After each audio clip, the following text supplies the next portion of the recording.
strong family history of hot air ballooning in the Davies family and through the business Adeilad Cladding. Clad is a bit of a legend from a ballooning perspective in Wales, and Edian, who was kind of the first person I knew about flying in the Tywi Valley, he was checked out by Don Cameron. He once did 101 months without missing a flight. So he's somebody I've always looked up to. My father-in-law first started flying a hot air balloon almost 40 years ago. There has always been a Llandovery Hot Air Balloon Festival. It was a very, very famous hot air balloon festival in Wales, which was brought to an abrupt end in 2001 due to foot and mouth. Hot air balloons came from my very best friend, lifelong friend, Laura Davies. His father was the first pilot I remember here in the Tywi Valley. Arwell was always very interested in ballooning with his father. Then he became a pilot himself. I was a keen crew member for Arwell, as was our family and his family. My late husband Arwell, along with his best friend Ian, who was also a pilot, were very passionate about bringing the balloons back to Llandovery. The idea came from Llandovery Balloon Festival, which was an old event which ran right up until foot and mouth. Unfortunately, COVID hit, which meant that their plans couldn't happen imminently, and then unfortunately we sadly lost Arwell in 2021 also. But that was a driving force for myself, Arwell's best friend Ian, and his wife Louise to see the return of the balloons to Llandovery. Arwell was a balloonist and a pilot, and Laura embraced it, and so did her children, and they were known as a ballooning family. So yeah, fantastic. And in Arwell's memory and the legacy that Arwell's left for hot air ballooning pilot in Wales, we've named it Aragoral, which literally means on the horizon, and also includes Arwell's name in the logo. Well, it's grown into what we have today, is Aragoral, really. Unfortunately, Arwell isn't here with us anymore, but his legacy lives on in Aragoral and ballooning in the Tywi Valley, and we're very fortunate to have one of the best places to fly in the world. I'm lucky to be involved. I was involved in Ian Jones's training. In fact, I had the privilege of examining him for his licence. And he'd been inspired by his best friend Arwell years before.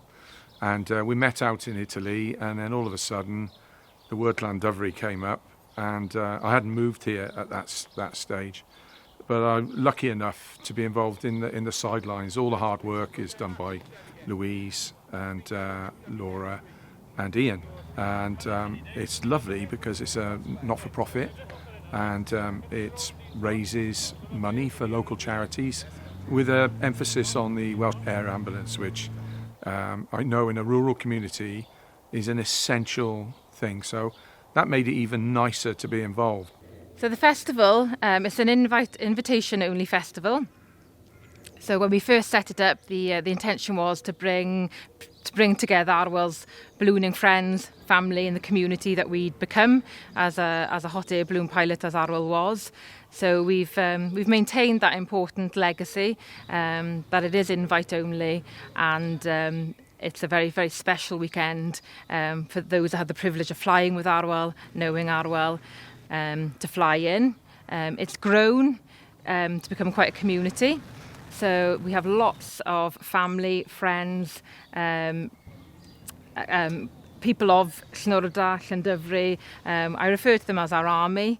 They turn out in their droves to help whenever we organise anything. We're very, very privileged to have so many supportive people involved in the festival.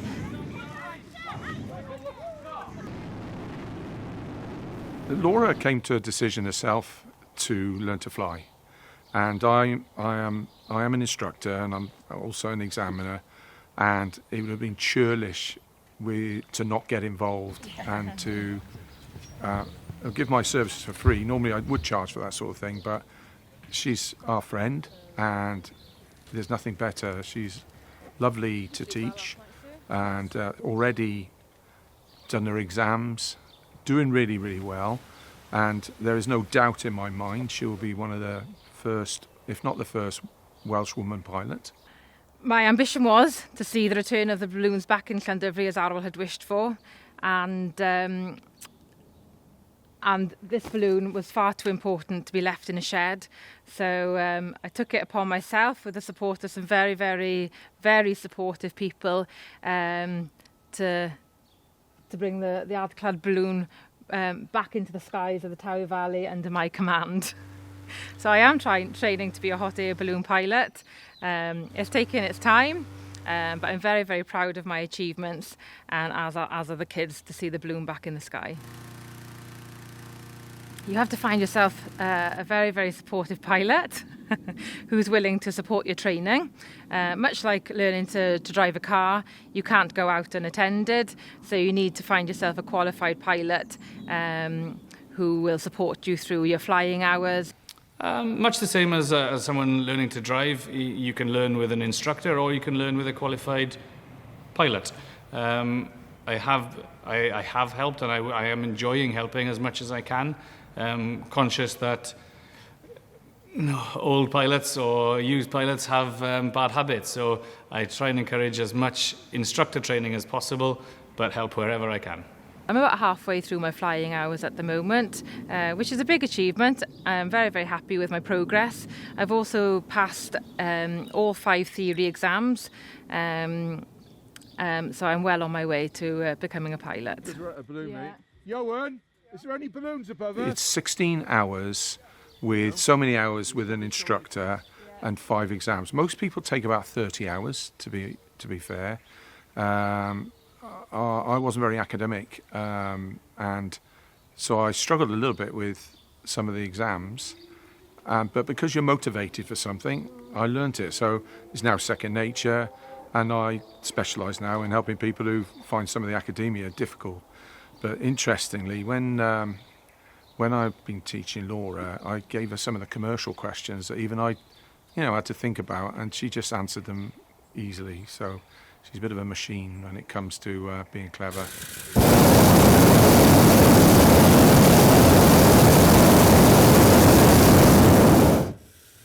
So what you could do is just put the crossbow on. Yeah. Do it now.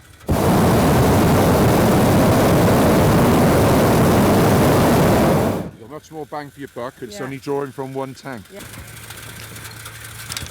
Oh. Doesn't get any better than that. Lovely. That was really good. So we're quite strong now, so if you want to take that off, but it's your friend, isn't it? Yeah, it's quite warm. Yeah. But we have to be. Yeah. Thank you. You don't have to use the crossbow every time. No, but it's good for a bit of impact. It is, haven't you? Just to do the inflation. But you just got to be much shorter on the burn sometimes. Especially when you have 2 seconds.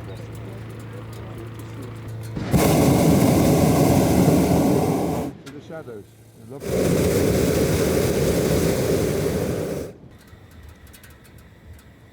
Yeah, that is just.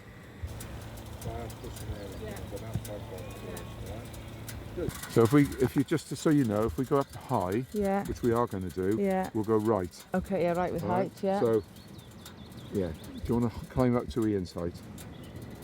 Okay, with this spur? No. Main burner now? Main burner. That's good. Really good down there. Thank you. Oh.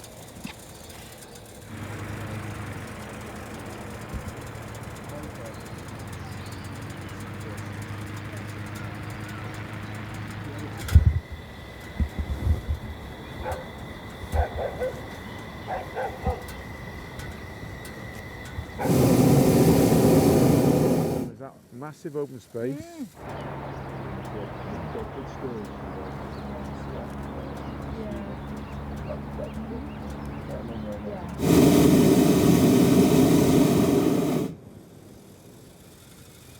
So what we're trying to do is go over this right, and then we're going to try and land. Okay. It's a tough one, but you can do it. Go up. This one you need to get over him. It's called threading the needle. Right, so now the only hazard we've got is the rugby pitch, the rugby post, okay? So we may go left, so just don't do much burning now. We're almost clear of them. We can forget about them, all right? We are now clear of them. A bit more, big one, big one. that's enough. Ready? So when we get to... So right, I'm not going to leave the pilot lights on, and then I want you to land the balloon. Yeah. Right, pull the parachute like you mean it. Right, you get a free pull now. Stop the balloon, that's it, come on, free pull. That's the stumpy pull there. Leave it there, now let it, see? Fantastic landing. Now let it up? Yeah, let it up, yeah, definitely. That was great. Okay. And look, see, I know you were freaking. Yeah. That was a perfect landing. Great. 3 of those on this flight. I'm going to go off quite hard because we're right next to that post, all right? Yeah. So we're going to go cross flow on, and then if we wanted to go even more, okay, we could go whisper on this side. Yeah. We're going to go shooting there. That last one you did there was... Yeah, but it wasn't. Good. Yeah, it was good fun, that was. Yeah, and we're going to... Listen, every flight we do from now on is going to be about that, if we can get conditions like this. Yeah. All right. Good.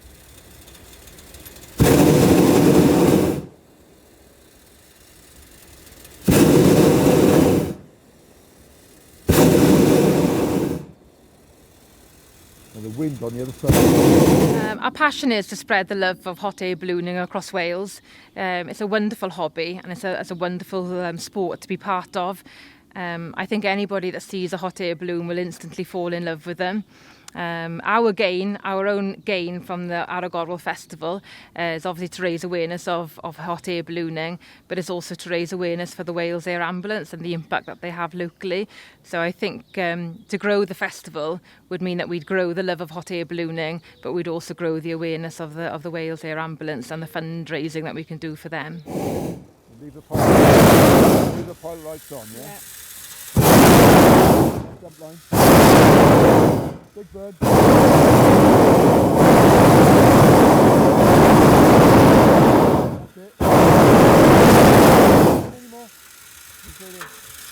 Now you could just put the pilot lights off, couldn't you? And you land, but I want you to land, all right? Yeah. You want me to land? Yeah, I do. Right, so just let it come down. Yeah. About 3 foot before, landing position. Yeah. Okay, you can film this. Okay, land us. It's going to be a bit of a bump. Yeah. Right, landing position. Yeah. Land it. That's the pre-pull. Land it. Yeah. That was awesome, Davis. That was really awesome. Let it up now. Let it up. Slowly. Let it up. Let it up. Okay. Another awesome landing. Lovely. Okay. Yeah. So what are we on? Again. The biggest threat to the Aragoral festival currently is the proposed route for the pylons that the Green Gen are suggesting. Hot air balloons have inflated, flied and landed safely down the Tywi Valley for the last 40 years. Any suggestion that pylons or any large infrastructure could be built across the Tywi Valley could significantly jeopardise hot air ballooning completely in the Tywi Valley. It would pose a huge danger, a huge risk to pilots, their safety, any passengers they might be carrying. It would make it very, very difficult for us to even consider taking Aragoral on any further. Well, electricity lines and pylons have always been a big issue for ballooning. It's obvious, but this valley has got lines everywhere, and we are acutely aware of them. And when we're flying, we have to really be careful when we're coming into land. But pylons are a whole different thing. The pylons would take out a vast area of us being able to fly. But I don't see it as that. I would see that if you put pylons, 100-year-old technology, down the middle of such a gorgeous valley, it's almost like self-harming. It's like somebody taking a knife down their face. It's inexcusable because we need electricity. We need to have a grid. We need to be, that's obvious. But we don't need to have them stuck down the middle when they could be put underground. We live in an area of absolutely natural, outstanding beauty, threatened by very little previously. farmers have maintained the land and the landscape for centuries, and have done a wonderful job in doing so. Now we feel that everything that they've done previously is being taken away from them. They're being dictated to. They're being told what's going to happen. The consultation appears to have been merely a tick box exercise where actually our views aren't listened to. I was stood yesterday in Cyngordy looking down at the Cyngordy viaduct. How on earth could you even consider putting anything such as a pylon on that natural landscape? It would destroy everything. Absolutely destroy everything. It's not just about the landscape, it's about our natural environment, it's about the wildlife, it's about health risks. There are so many reasons why we can't have the pylons put up across the Tywi Valley.